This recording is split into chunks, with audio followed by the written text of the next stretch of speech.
set I use is the data collected through the Higher Education Statistics Agency, or HESA, and that's data provided by universities about their students.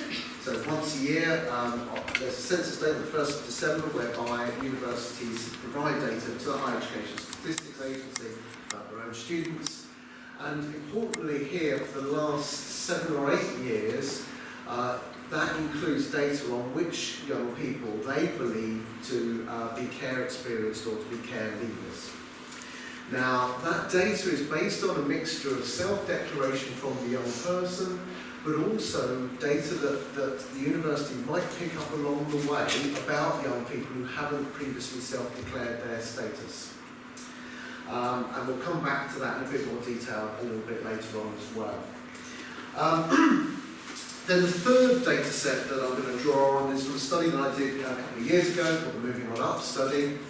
And there I linked data from the National Pupil Database and the HESA data set, and that enabled me to track a whole cohort of 650,000 young people, of whom 6,500 were care leavers, all the way through to the age of 23. So I was able to look at what had happened to a group of 16-year-olds 7 years later. I also, at the same time, did an online survey of current care experience students as well.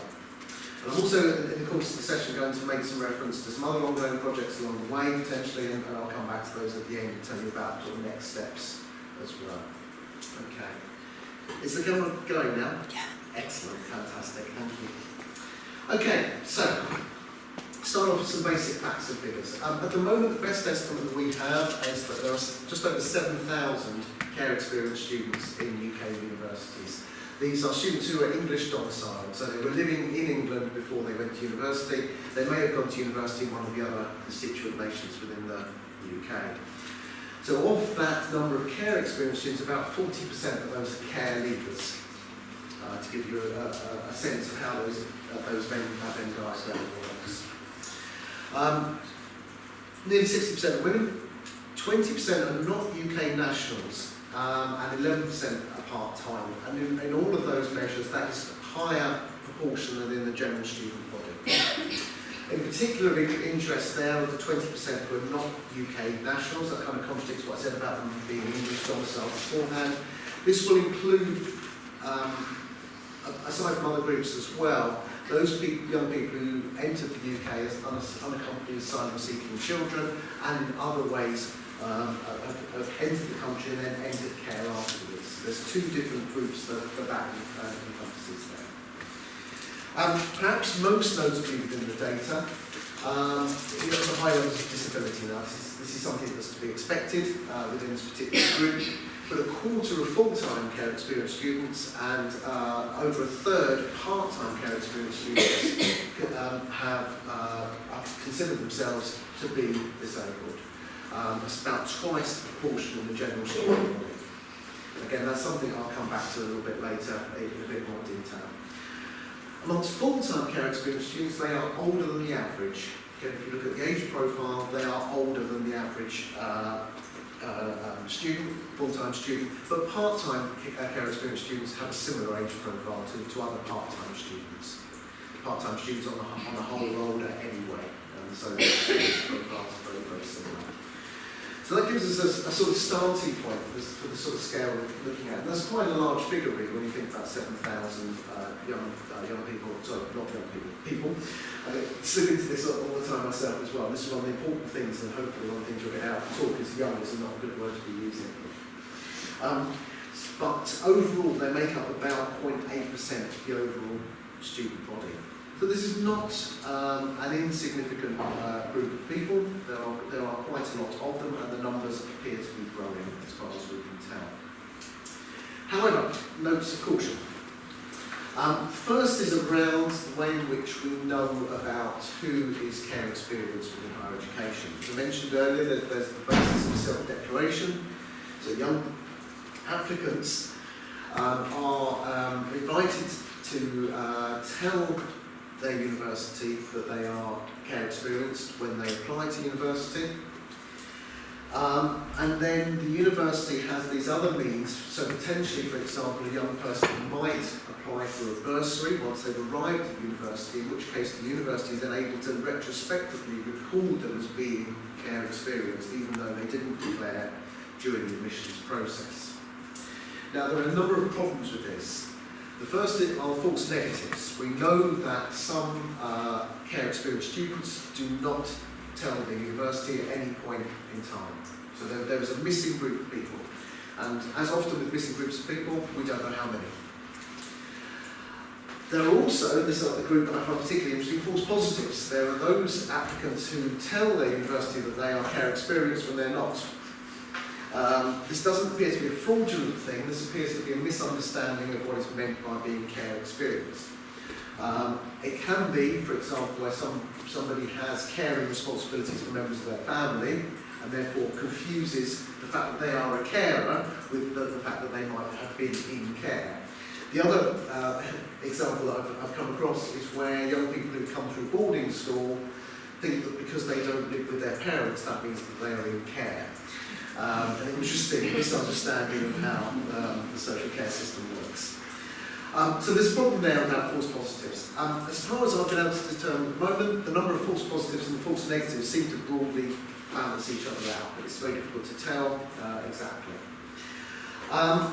There's also issues around how universities record care experienced students. Some are very, very good at it, some are very, very diligent at it, and others are not.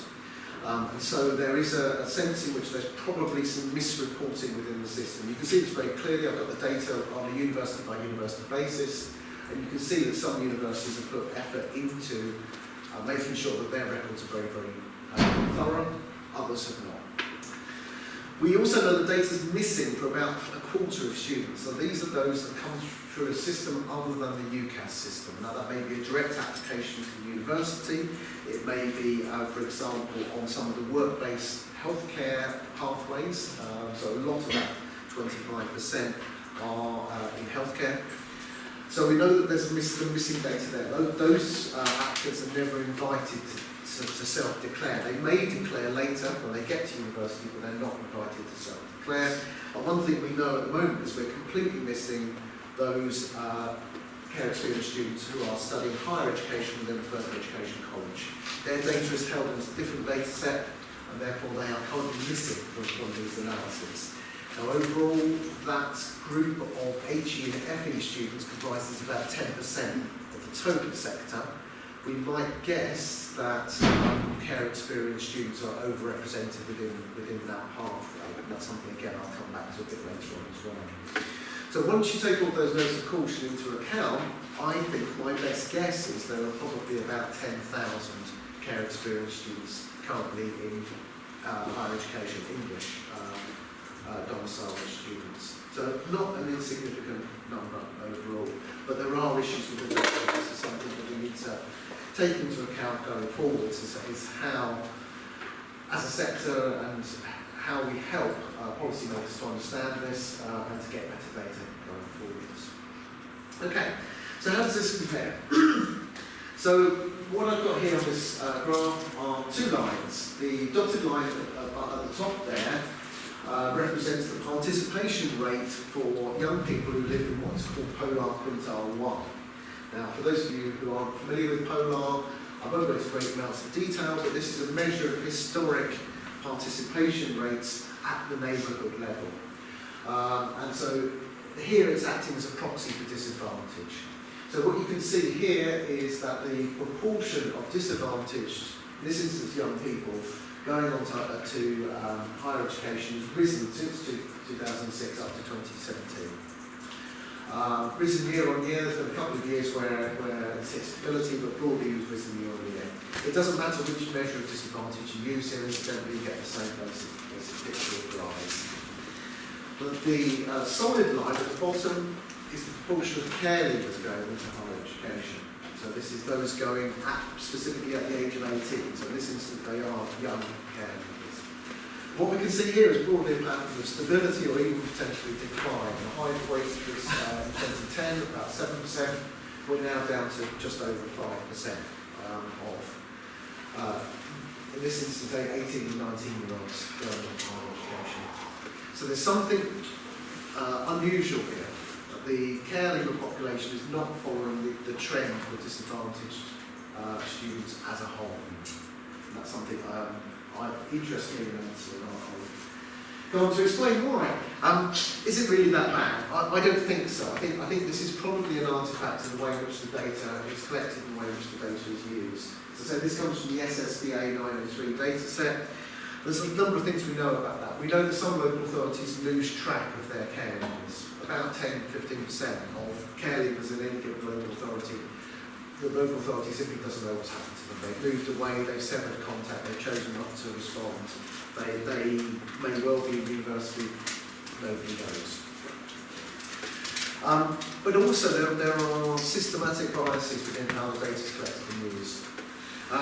Those who enter higher education but withdraw are never counted as being there unless they happen to have still been in higher education on their birthday. Remember, it's the young person's birthday here, which is the census date.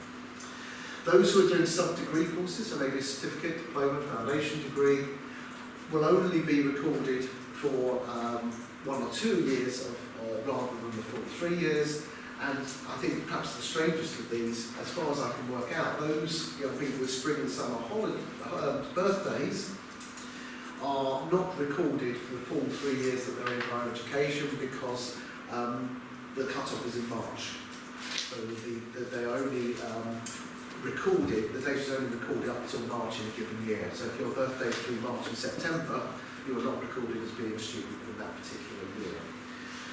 So there's something quite strange that goes on with all of that data. I think there's a number of groups missing, but I think most importantly, which I think accounts for that downward trend, is that the growth in unaccompanied asylum-seeking children over the last 6-8 years means that there are, if you think about this in terms of there being a fraction, there are more young people coming into the care system in their teenage years as they arrive into the UK, largely from conflicts in the Middle East, who are very unlikely to go to university at 18, partly because of language issues, partly because of the trauma and displacement that they've undergone. Some will, and many will have the opportunity to go later in life, but the likelihood of somebody arriving at 15 or 16 and then going to university at 18 is quite low. And that group is added to the denominator of the fraction, but they don't add to the numerator of the fraction. The other problem with the 903 data is it doesn't address those young people who are care experienced but not care leavers. Nor does it address those who are care leavers but choose to go to university after a period in the labour market. So they're defined as a care leaver, they go off and work for a couple of years, then decide at 20 or 21 they're going to go to university. That group is also missing from this data set. So I think even though the graph that I showed you here looks like a bad news story, I think actually that once you start to unpick it, there's much more going on there, and I'll come on to that now. So the first of those points is about going later. So this now drawing on the moving on up data set, so this is linked data from the National Pupil Database and the Higher Education Statistics Agency. And I was looking up until the age of 23. What this chart shows is the difference in the age profile and the proportion in each of the age groups going to higher education. These are people who have gone to higher education, and the proportions in each age group for the care leaver group and for the whole cohort. And what you can see here is amongst the whole cohort, 57% are going pretty much straight to school. Then 33% to make up to take a year out, perhaps on gap year, perhaps will take into A-levels, 8% and so on.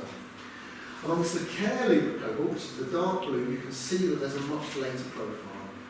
So only a third of them going directly from school, and then the decay over time falls a lot less rapidly. On average, they're going about a year later. So that means there's something going on there. What we know actually is if you look at that and extend that period out, over, I'll come right back to this, I think in the slide in a second, but around 20%, I probably should wait for my slides, I'm going to get the percentages wrong. Yeah, and I'll come back to that in a second, I think. Otherwise, yeah, I will get that wrong. Okay, so why do they go later? Let's stick with that, and we'll come back to the much later issue later.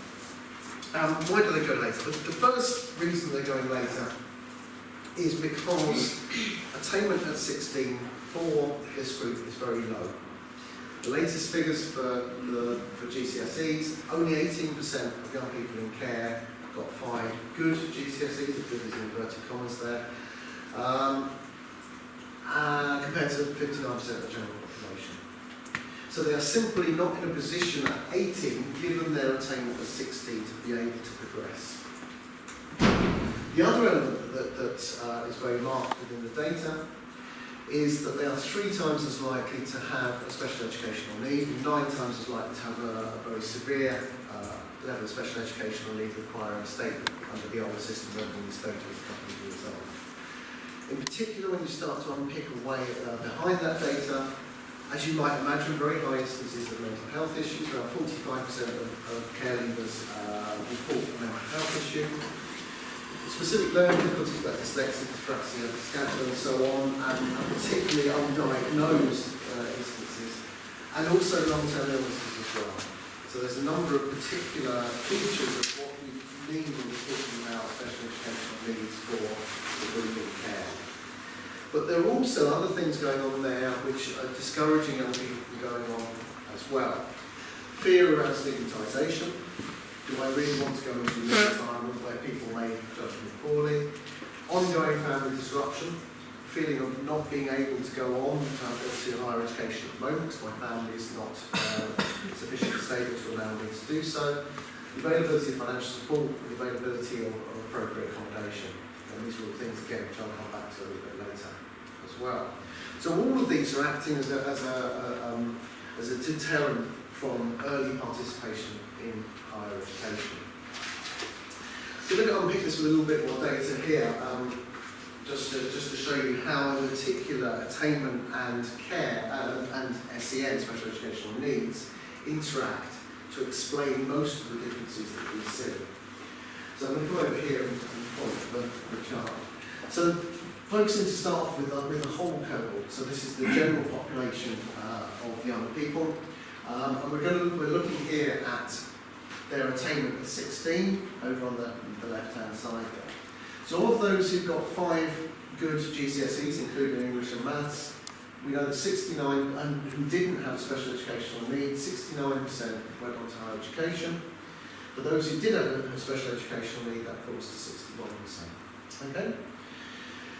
So the first observation here is that for every band of attainment, those with special educational needs are less likely to go on to higher education. Yeah, we can see that 69 compared to 61, 41 to 26, 13 to 8, 14 to 4. So that's the first pattern. The second pattern, then jumping over to the left-hand columns, is looking at care leavers, that we see exactly the same pattern here. That those without special educational needs were more likely to go on to university than those with special educational needs.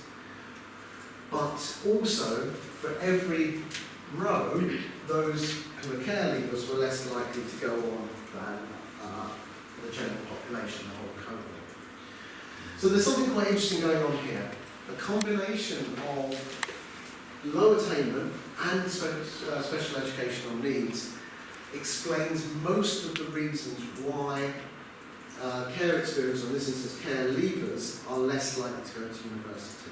There is still a residual effect. We still have the difference here between 61 and 69%, but that is much closer than if you look at the overall figures, where 12% of care leavers go into higher education compared to 43% of the general population. So we get much closer just by taking into account 2 factors: attainment at 16 and special educational needs. Okay, is everybody happy with that? Sorry to jump around figures, so I'll just sort of throw that in, but hopefully you've grasped the basic point there. Okay, so what I'm trying to do in terms of the analysis, trying to understand what's going on here, is using logistic regression, statistical technique, to try to hold things constant. So comparing like with like, care leavers and the general population. So all else being equal is my kind of watch we're looking at. When you do that, when you take into account a range of background features, including attainment, including special educational needs, but also gender, ethnicity, and forms of disadvantage, you find that overall care leavers are 11% less likely to go on to higher education than the general population. So there's a difference, there's a statistically significant difference, but it's not a huge one, which is interesting. We'll come back to later. However, where there is a very, very large difference is in withdrawal rates. So care leavers are 38% more likely to not complete their degree than a similar young person, similar in this instance, young person who is not a care leaver. Even taking into account entry qualifications, special educational needs, etc., etc., etc. However, if they do complete their degree, they're just as likely to get a first or 2-1 as any other student. So it's kind of slightly bad news, really bad news, quite good news as we go through the process. Okay, so thinking about this in a little bit more detail again. What exactly is going on here? Well, as I say, when we look at the general population, there are very, very clear predictors for success in terms of getting into higher education, finishing the degree, and getting a first or 2-1. Entry qualifications for all students is by far the biggest predictor of this. It's not a great predictor, but it's the most useful predictor. Having had special educational needs as a child is a clear predictor, as are gender, ethnicity, household disadvantage, which in this instance is measured through free school meals, and area disadvantage measured through the polar measure. So that holds for the general population. But when you look also just at the care population, the same set of measures are operating in basically the same way. They are the same predictors.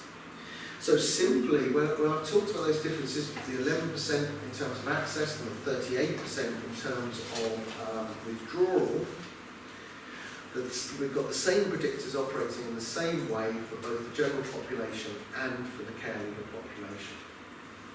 So the disadvantage that care leavers have are familiar forms of disadvantage for the most part.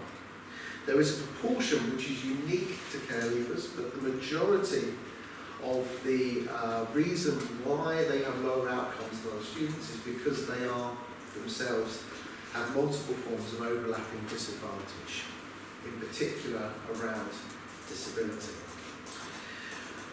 The other data set that I've had access to is around why care leavers and other students withdraw, and again the patterns are very, very similar. The most common reason for withdrawal in both instances is academic, inverted commas, failures, that's the way in which it's termed. Issues also around, which have been personal issues, also loom large. There are no particular differences in why care leavers are dropping out of university compared to other members of the general population. So for me this is something really interesting because actually a lot of those forms of disadvantage are things that are familiar to us. We know that disabled students are disadvantaged in higher education. We know that young people who come from low-income backgrounds are disadvantaged in higher education. We know that young people from minority ethnic groups are relatively advantaged in terms of access, but disadvantaged in terms of completion of higher education. Again, these are all patterns that we know from the general population, and they're reflected amongst the care leaver population as well. Okay. The other important thing to draw attention to is about the use of alternative pathways, alternative routes. So care leavers are significantly more likely to not use A levels as their route into higher education. And in particular, the particular difference is that they're much more likely to use work-based and return to education forms of pathways in. So something called the Access to Higher Education course, which used to be a lot more common than it is now, but does still exist. But also, perhaps counterintuitively, entering higher education without level 3 qualifications of any kind, so through a work experience based route. And the care leaver population is 3 times as likely to use those types of pathways as the general population. So A levels are still very common amongst care leavers, but they do not have the same level of dominance that they do within the general population. In particular, part-time students are much more likely to use those alternative routes into higher education as well. So a third of part-time students are using those sorts of alternative routes. One of the complexities that I had when I was analysing the data on higher education pathways is that care leavers in particular have very, very disruptive pathways.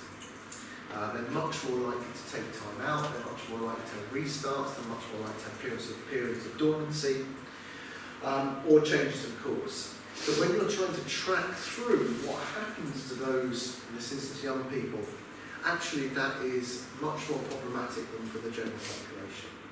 They're quite difficult. They appear, reappear, disappear, appear somewhere else, don't appear for a year and then come back 2 years later. So that's a key feature also of the care population, is alternative routes in, but also alternative routes through as well. Okay. So what type of higher education are they accessing? So we've got a chart here. On the left-hand side, care experience group, on the right-hand side, the not care experience group. This is now switching to the HESA data set rather than the moving on up data set that I've been talking about. So if we start off with the full-time students. Those who are not care experienced, the dark blue here represents Russell Group institutions, the medium blue pre-92 that aren't Russell Group, and the light blue post-92 institutions.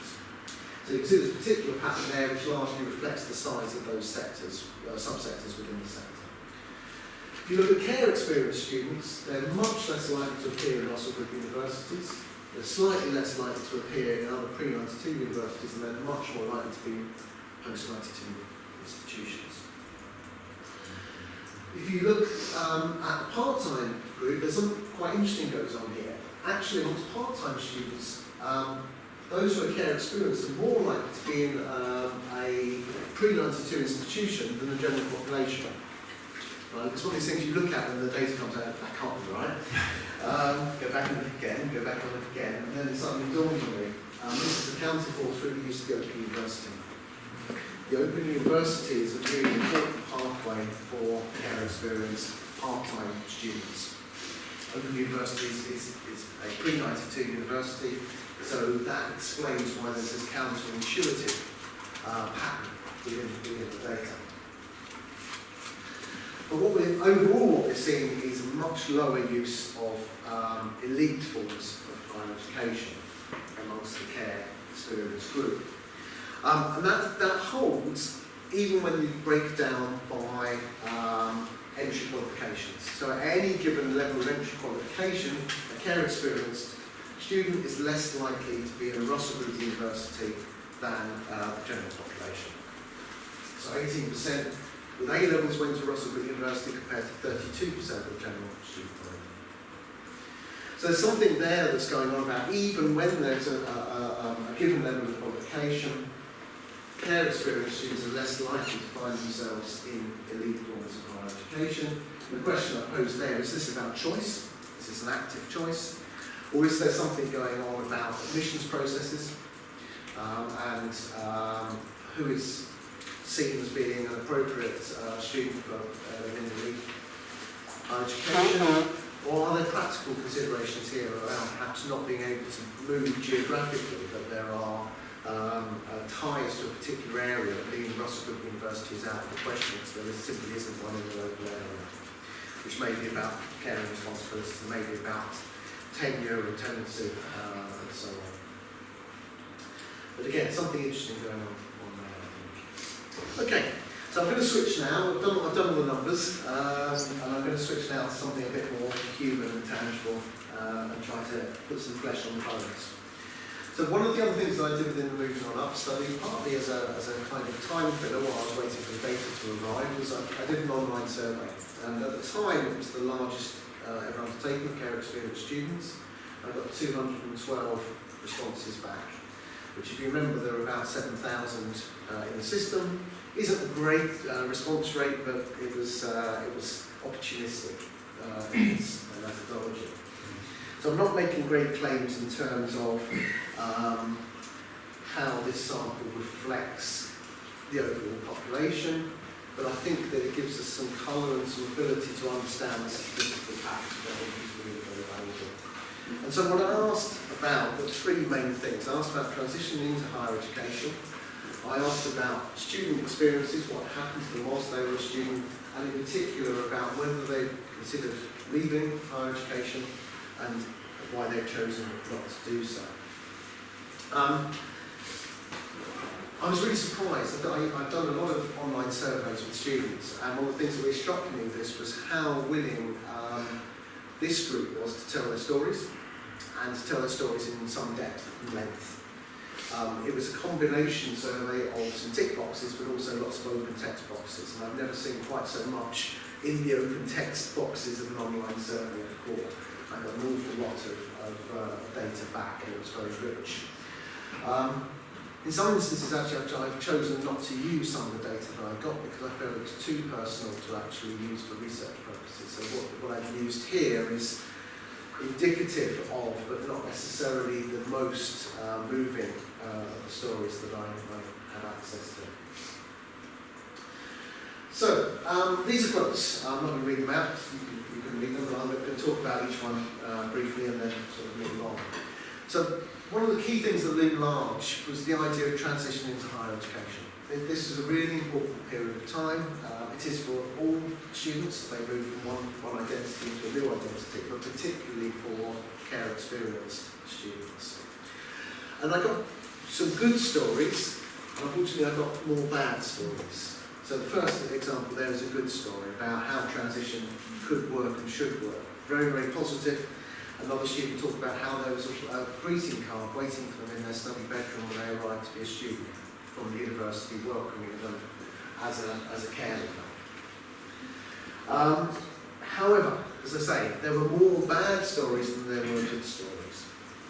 Bad stories tended to focus on issues of the lack of continuity of staff support, particularly within local authorities, I'm afraid to say. And again, there were differences here, so I'm not picking on local authorities, but this was a recurring theme within the data. Disorganisation, changes of staff, people not being around to answer questions, to provide paperwork and so on. University also was less likely to be mentioned in a negative light, but again, of course, there's variation in what universities are able to provide to their students. And so, again, stories there tended to be about having agreements with the university, perhaps about accommodation that they were going to be offered, and then that agreement was then reneged upon or has disappeared, or the person has moved on and the university has corporately forgotten the promises that were made. But again, this idea of organisation comes up as really, really important for young people, for students. So what do we need? The key thing is this idea, I think, of managed transition. Not simply seeing transition as a period of time and the student will get over it and will move on, but actually that there's a responsibility on the local authority and on the university to manage that transition process with and for the student. The number of themes that came out here around up-to-date information.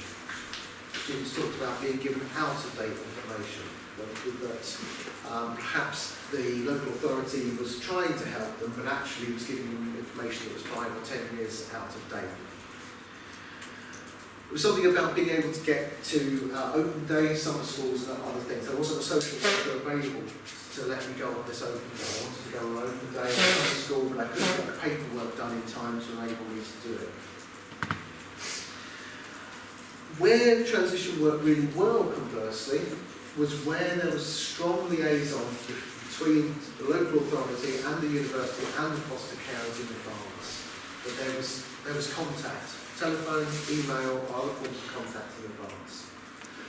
And that smoothed that process over. It meant that paperwork was done, it was understood what paperwork was important, what was needed, arrangements could be made, the handing over of responsibility and care could be done in an organised way. And in particular, the sort of practicalities of how a care experienced student gets to university and what that means. There was more than one instance within the data of people being put in taxis to go to university and of being given their stuff in a black bag.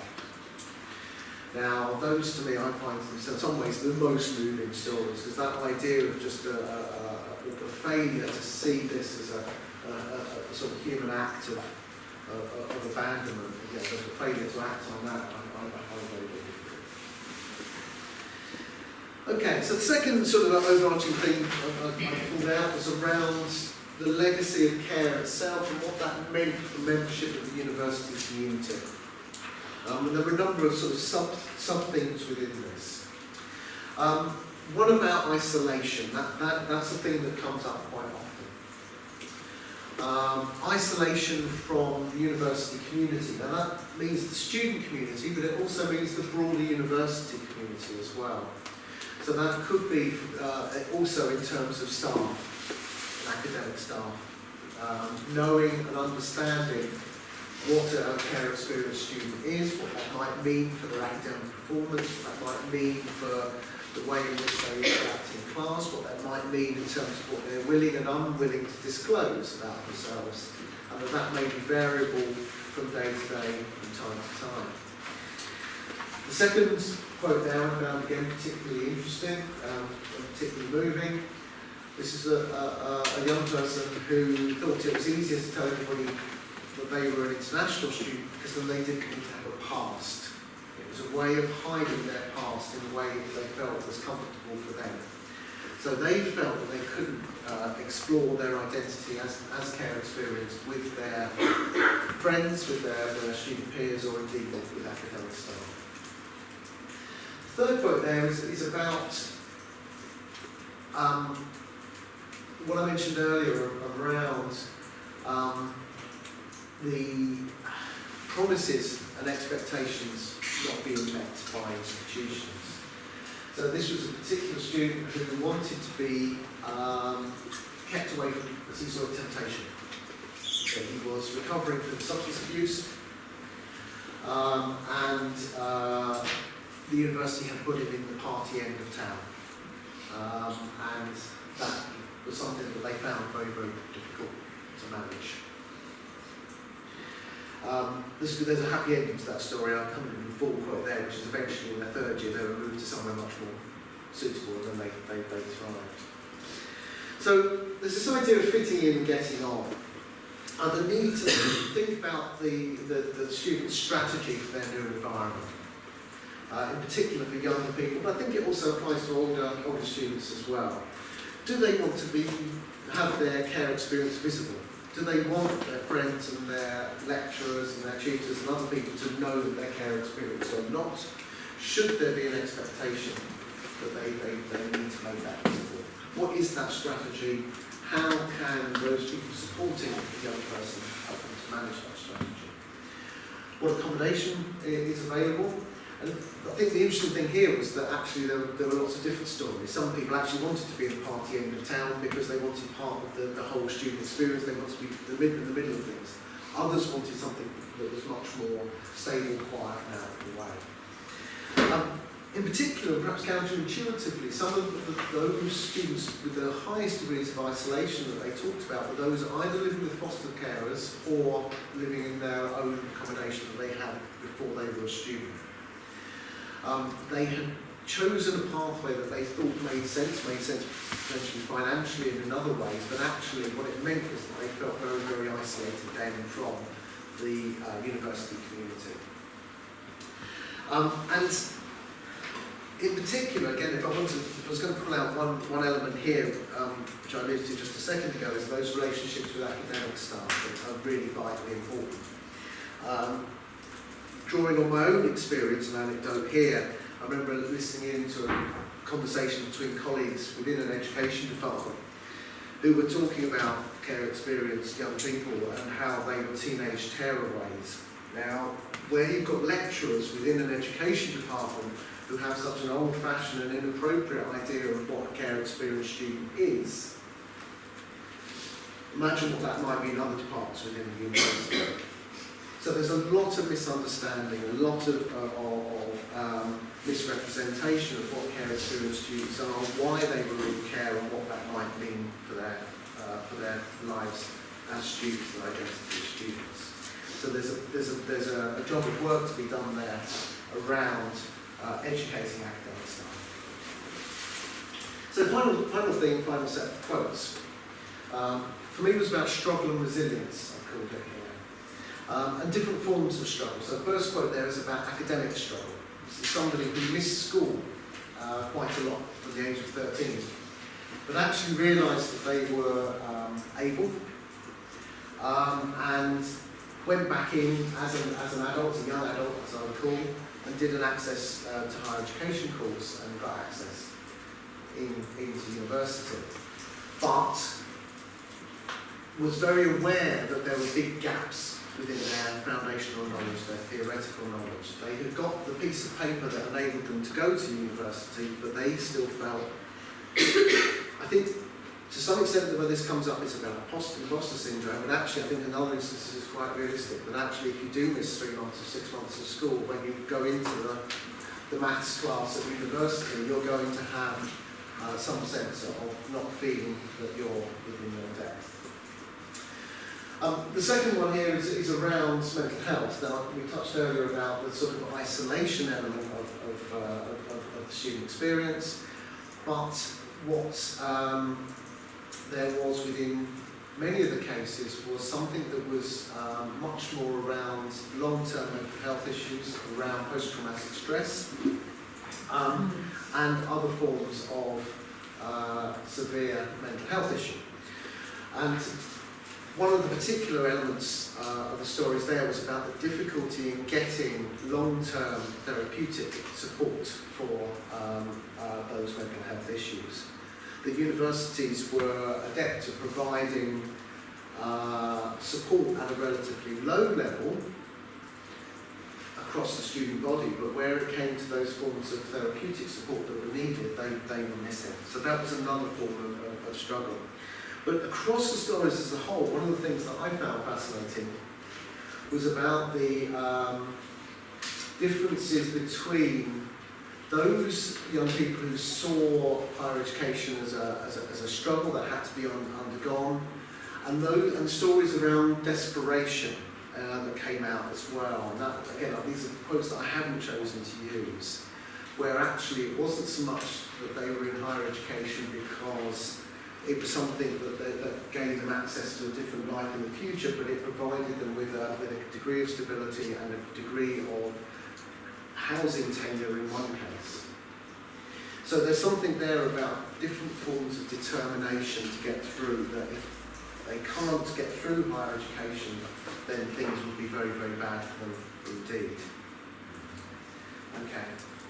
So, how to thrive at university, the other side of that story. So this idea about the fragile academic identity, where we talked about how do universities help care experienced students to manage those gaps and the setbacks.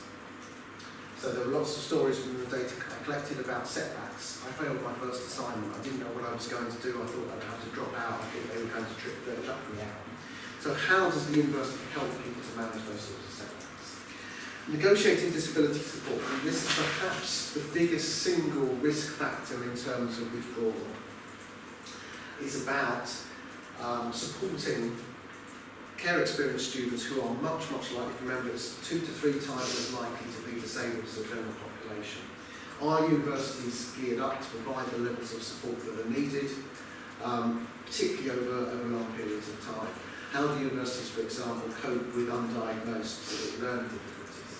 And in particular around mental health support. So one of the stories that was quite common within the data was that, yes, I was getting support as a child through what's called CAMS, the Child and Adolescent Mental Health Service, but I hit 18 and all of a sudden that disappeared. and it took me a certain length of time to get onto the adult mental health register, or I've never managed to do that. In particular, as I said earlier, about access to therapeutic support. There are issues around assistance with childcare, both financial, how am I going to pay for this, and practical. Who's going to look after my child? Because one of the particular features of the care experienced population is they are much more likely to be young parents themselves than the general population. And then issues around financial management. It's the first time I've been away from home, and I'm not sure how to manage my budget and things like that. And finally, around celebrating success, and this again was one of what I found one of the more moving elements of the data, was about questions: who is going to come to my graduation ceremony? So I thought I felt really quite touched by that and quite moved by that, because it was actually a live question for these students. Was it going to be their birth family? Would it be their foster carers? Would it be a social worker they met once or twice? Was there going to be anybody there for their graduation? And that was something that even students in their first or second years were already starting to think about, what it meant to have that identity as graduate. Okay, so we're drawing towards the end because we started a little bit late. 6 takeaway points I want to give you. This is my kind of summary of everything. Firstly, the importance of special educational needs and attainment patterns at 16. That accounts for the vast majority of the differences in participation in higher education for care experienced students. Second is that they go later. This is something which is often forgotten by policymakers and practitioners and indeed academics and researchers as well. They go later. We've got around 20% going after the age of 25. They're less likely to use traditional pathways, and they're less likely to access elite higher education. They look different in that respect. The third takeaway point is around the 6% figure, which comes from the SSD 903 data set, which you will find in the media everywhere and drives me bananas. Yes, there is 6% of care leavers going to university at the age of 18, but that figure is unlikely to move, and it's unlikely to move through the action of universities in particular, because of its link to special educational needs and attainment at 16, and because actually there's a whole load of questions about what's in that data set anyway. And I think that's really quite unfortunate. If I could do one thing, it would be to abolish the 6% figure and just stop people using it. It underestimates the number and proportion of care experienced people in higher education. Importantly, they are much more likely to withdraw. And I think if I had to point at one problem that I'd like to see a solution to, it would be about trying to equalise that particular statistic, because that represents, if you like, a sort of double failure. That we've managed to get a young person into higher education, but we've not helped them to get to the end of higher education. And that to me feels like we've got them halfway and then they haven't got the whole way. Importance of managed transition. The data suggests that this is particularly important for those young, sorry, I keep saying young, those students who having thought about dropping out of university, were much less likely to have a positive transition experience. So I've slightly garbled that. If they've had a negative transition experience, they're much more likely to think about leaving.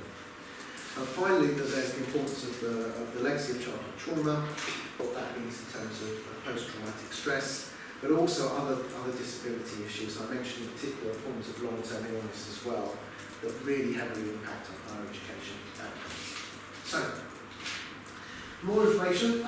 Firstly, I've got a journal article which actually, by beautiful coincidence, the publisher sent me 50 copies of today, so that they're on your chairs. So you don't have to download that one, but that's just literally just been published. A lot of what we're talking about here is in that journal article. The other is Moving On Up report, which was published in December 2017, and you can find that online freely available. So if you want more detail and more information about what you're talking about, that's where you can find that. And then the next steps. I'm working on 3 different projects which help to hopefully shine a bit more light on this particular issue. The first one is with Celsius at the University of Strathclyde, and I said earlier that my previous survey used to be the largest survey of care experience students in the UK. It no longer is, because we've got data from 400 care experience students in Scotland, which not only is a larger absolute figure, but also has a much higher proportion of the overall number of care experience students. So we're just in the process of crunching that data at the moment. The interesting thing for me is that it looks a lot like the English data in many ways, but it really pushes home the importance of disability as a key factor in outcomes for care experience students. Second project we started just a couple of weeks ago for the Nuffield Foundation, and this is looking at transition into the labour market. It's being led by a colleague Aaron, and we're working with the University of York on this. And in particular, as part of that project, we're going to be looking at not only pathways into the labour market directly, but also via further and higher education as well. So hopefully that will help to flesh out some of that